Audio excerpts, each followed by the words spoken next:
Jacob Fatu just snapped in the most violent, career-defining moment of his WWE tenure by absolutely destroying Drew McIntyre in a backstage assault so brutal that Paul Heyman had to physically intervene to stop it.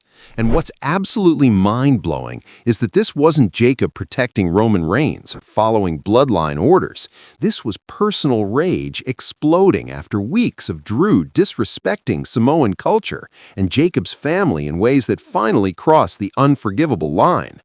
I'm about to break down every bone-crushing second of this January 21st, 2026 attack that has Drew McIntyre potentially injured and Jacob Fatu facing legitimate consequences from WWE management, why Paul Heyman's desperate attempt to pull Jacob off Drew reveals a side of the wise man we've never seen and suggests fractures in the bloodline nobody's discussing.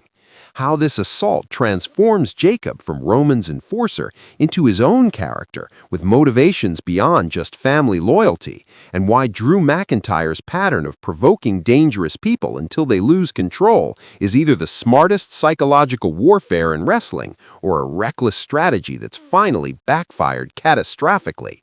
Let me set this powder keg properly, because what Drew McIntyre said to push Jacob Fatu over the edge was designed specifically to ignite this explosion. For weeks, Drew's been cutting promos targeting the entire bloodline, but his attacks on Jacob were particularly personal and culturally insensitive. He questioned whether Jacob was a real Samoan warrior or just Roman's lapdog, mocked the tribal tattoos covering Jacob's body as decoration without meaning, and worst of all, suggested that Jacob's family in the islands would be ashamed of him serving Roman instead of leading himself. That last comment was the match that lit the fuse. In Samoan culture, family honor and respect for elders is paramount. Suggesting that Jacob's family would be ashamed isn't just trash talk, it's a fundamental attack on his identity and heritage. And on January 21st, Drew made that mistake one final time during an interview segment where he looked directly into the camera and said, "Jacob, your ancestors conquered the Pacific, and you're content being Roman's bodyguard. Your family's legacy deserves better than you." Jacob Fatu was watching this on a monitor backstage, and everyone who was there said they'd never seen him like that before.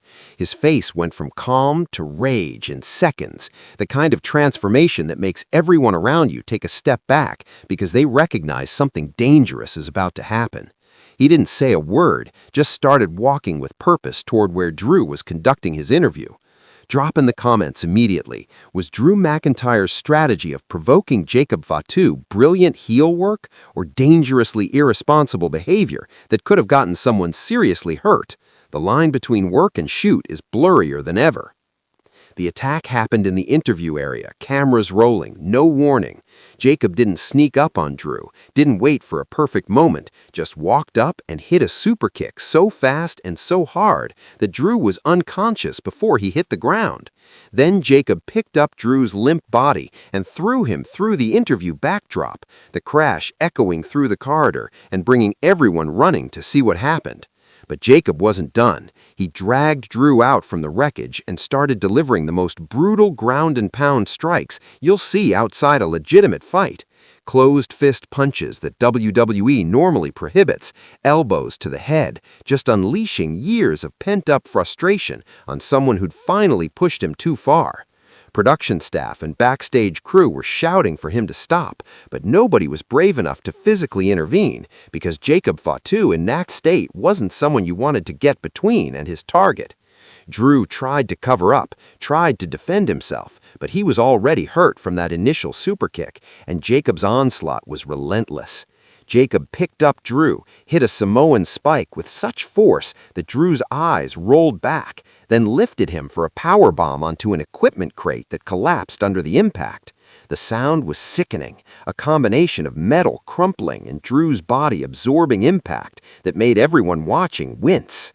Security finally arrived, but Jacob fought through them like they weren't there. He was operating on pure adrenaline and rage, and 4 security guards couldn't contain him.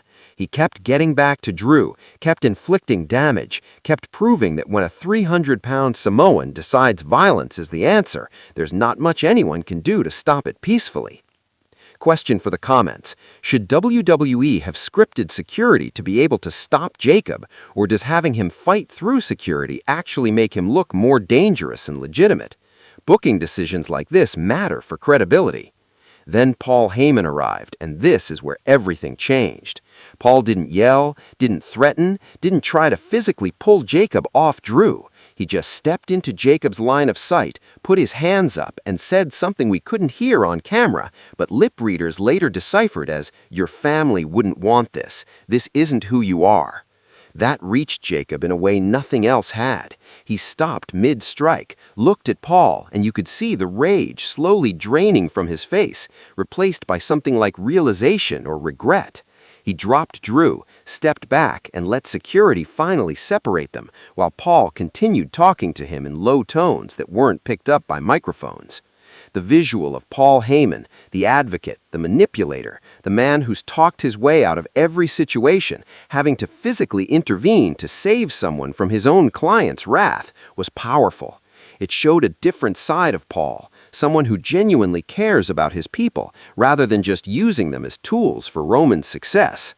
Drew McIntyre was loaded on a stretcher, clearly hurt, though the extent is being evaluated. Reports suggest broken ribs, possible concussion, and various cuts and bruises. Whether these are worked injuries or legitimate concerns isn't clear yet, but the visual of Drew being taken to an ambulance sold the severity of Jacob's assault perfectly. Backstage, after the cameras cut, there were apparently heated discussions about consequences for Jacob. WWE has a no-tolerance policy for unscripted violence, though the line between what's scripted and what crossed into shoot territory is complicated here. Jacob was emotional, went harder than planned, but was this entirely unscripted? Or was WWE giving him permission to push boundaries for the sake of creating a viral moment? Drop your theory. Do you think this attack was completely scripted and everyone's just selling really well? Or did Jacob legitimately lose control and WWE is now dealing with real consequences? The ambiguity is what makes this so compelling. Let's analyze what this means for Jacob Fatu as a character. Up until this point, he's been Roman's enforcer, the muscle who does what he's told without much individual character development. He's been scary but one-dimensional, defined entirely by his relationship to Roman and the bloodline. This attack changes that completely. Now, Jacob has his own motivations, his own trigger points, his own storyline that exists independent of Roman. The disrespect to his culture and family pushed him to violence in a way that Roman's orders never have. That makes him more complex, more interesting, more than just hired muscle. He's a person with pride, heritage, and limits that, when crossed, result in devastating consequences. The Samoan culture element adds layers that WWE hasn't explored deeply with Jacob before. Roman talks about being the tribal chief, about Samoan heritage and legacy, but it's been somewhat superficial. Jacob's violent response to cultural disrespect grounds that heritage in something real, something that characters will actually fight over, something that audiences can understand even if they don't share that specific background. Drew McIntyre's role in this is fascinating because he engineered his own destruction. He knew Jacob was dangerous, knew he was pushing buttons that shouldn't be pushed, and did it anyway because he wanted this response. Drew needed Jacob to lose control and get into trouble with management, taking him off the board and weakening the bloodline. From Drew's perspective, this might be worth the physical punishment if it accomplishes his strategic goal. That's high-level heel work, being willing to sacrifice your own body and well-being to achieve a larger goal. Drew isn't stupid, he's calculating. He took the beating, but he might have gotten what he wanted if Jacob faces suspension or other consequences that remove him from protecting Roman. Paul Heyman's involvement is the wild card that nobody's fully processed yet. Why was Paul there? Was he following Jacob, anticipating this might happen? Did someone alert him that Jacob was about to do something catastrophic? Or was he already in the area for other reasons and intervened when he realized what was happening? Question: is Paul Heyman more loyal to Roman Reigns or to the bloodline as a whole, including Jacob? His intervention here suggests his allegiances might be more complicated than we thought. The most interesting interpretation is that Paul saw Jacob losing control and recognized it as a threat to everything the bloodline represents. Jacob Fatu just snapped in the most violent, career-defining moment of his WWE tenure by absolutely destroying Drew McIntyre in a backstage assault so brutal that Paul Heyman had to physically intervene to stop it.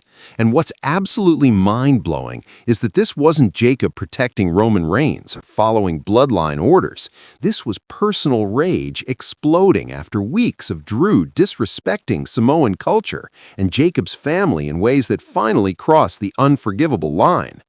I'm about to break down every bone-crushing second of this January 21st, 2026 attack that has Drew McIntyre potentially injured and Jacob Fatu facing legitimate consequences from WWE management, why Paul Heyman's desperate attempt to pull Jacob off Drew reveals a side of the wise man we've never seen and suggests fractures in the bloodline nobody's discussing. How this assault